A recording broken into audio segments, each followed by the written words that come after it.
Session 4, Analyzing Resources. Remember that these resources are going to be applied to your academic paper for Session 4, so they should be building blocks for what you are going to work on. So in this discussion, we are sending you out into the Great Wide Web to find some resources. And then we're going to ask a lot of questions. We're going to ask about their reliability, their relevance, and we're going to figure out what exactly quotes should look like. What should you take from these resources? These are not things that you should necessarily feel really confident about, which is why we're working on it and then going to put it in our paper because it gives that window of opportunity for you to share concepts with me and for me to help you out. There's a wonderful note in this particular session about rereading. We often start off in a course by checking something out, we sort of gain some insights, then we work on the assignments and we have more questions. That's good, that's how it should be. So when we find that we have those extra newer questions, we can reread, reskim, looking for particular details, or most importantly, we can reach out to our instructors. So I look forward to those questions. You shouldn't read it once, go into your assignment, and necessarily feel like you've gotten everything. You should have more questions, and I should be here to answer them. So some of the ideas we're going to look at are things like, well, when was this published? That sounds really simple. Books and articles, they tell us when they were published, but originally those weren't necessarily details everyone could agree on where they belonged or why they should be there. So that holds true to websites. We haven't necessarily narrowed it down to what that should look like and where they are. So that's why we're going to help each other find that information. I can't always find it, and I think I'm pretty good at searching all of this, so please don't be hard on yourself if you can't find some of these things. They are difficult. So if we break this down into 4 specific questions, we're looking at finding 2 resources. Out there in the big wide web, do some searches, find some things. We're going to talk about how to do that in a good way. Then we're going to read them carefully and evaluate them, not just as things that could help us learn about a concept, but in terms of how could they work for an academic paper. That's a step up. That's a little bit more pressure to be good and informative. We're going to review the criteria. We're going to talk about how some of these questions are good, bad, and indifferent. And finally, provide those links specifically to those pages because I need to be able to find them. So it's a good idea to copy the link and then re-click on it and see if it works so that I can find it. So questions to get you started. I'm going to talk about a couple of these in detail, but I want you to realize that we give you loads of tools. But like any toolkit, we don't use every tool all the time. I'm not always using an offset spatula to ice a cake. Sometimes I'm making dinner and I need something else to cook steak.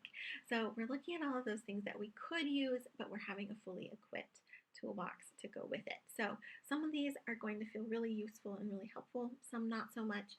Realize that this is a starting point and maybe there are more questions you'd like to add to the list.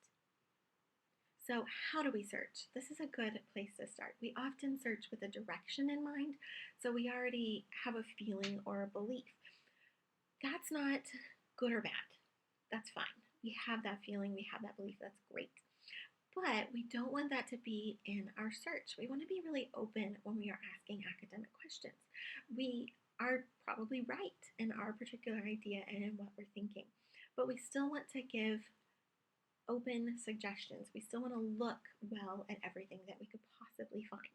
So we want to search for concepts rather than concept because, which is where we start to put in our bias or our direction. So in these examples, I'm using words like disability access, uses of psychology, rather than saying something like, well, why do the disabled not have access to X resource? That already puts me in a direction where I'm looking at that resource, where I'm looking at a particular angle to that resource and a particular reaction that I want to find. That's not what I want to do. I don't want to use words like great and worst, best, poor, good. I don't want to use all of those because I just want to look at, what is therapy? Not why is therapy great or why is therapy terrible, because that's the kind of response I'm going to get. People who think it's great and people who think it's terrible. I don't want either of those yet. I just want the overall concept, and that's going to help me narrow it down. Website types can be a really good safety net right now. There are rules which can be circumvented, but still a good safety net for acquiring a .gov, which stands for government, .org, which stands for an organization, and .edu, which stands for education. They're not foolproof, but it is a good start to seeing what we are looking for. Because absolutely anyone anywhere can acquire a .com for commercial or .net for internet.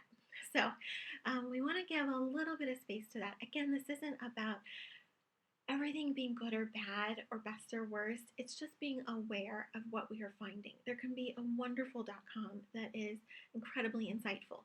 But if we want a little bit of a safety net, if we want to look more at an organization, that's where we want to go. If an author is anonymous, we want to be careful because when we believe in what we say, we're willing to put our faces, our names, our reputations out there. And when people are not willing to do that, we need to ask why. There could be a wonderful reason for why. Let's find it. Let's have that reason before we trust an anonymous source. Because again, anyone can get a commercial or .net site and they can share anything they want to share. So we want to ask some bigger evaluations. It feels a lot easier in person when we can hear someone, when we can ask them questions, but all of this is on their page, so we have to take it for what it is. So tone, is that author really dismissive of everyone else?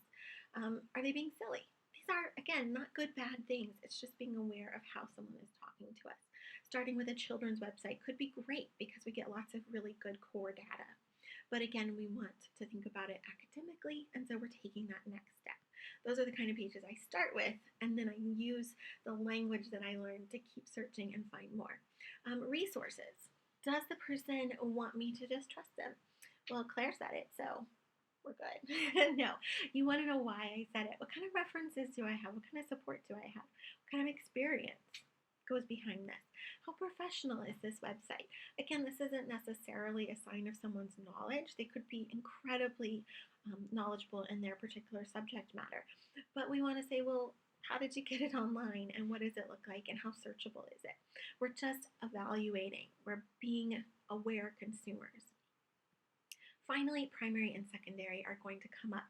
And I feel like we create this as a dichotomy that it's one or the other and that's that. And then you find yourself saying, well, I'm not really sure. And I want you to know that that's perfectly okay and that you should probably feel that way. So let's use the diary of Anne Frank as an example. That is a primary source for her. She is having that experience. She's writing about it. That's a primary source. When we start talking about it, when we have a book club and we both read it and then we start talking about it, we are creating secondary information, secondary resources. But a lot of academic work is a mixture of both because academics are both utilizing information that's there and they are creating their own. So when you find yourself sort of stuck, ask about the pie chart. How much of it is primary versus secondary? How much can you put safely into one side of that spectrum? So is your pie 70-30? Is it 60-40? Is it 51-49? So it's super close and you don't feel comfortable calling it. Either way is completely okay, but just be aware that it's more like a pie chart than a either or scenario. So go out there, do some research, explore, ask me questions because you should have them. Have fun, and I'll see you out there.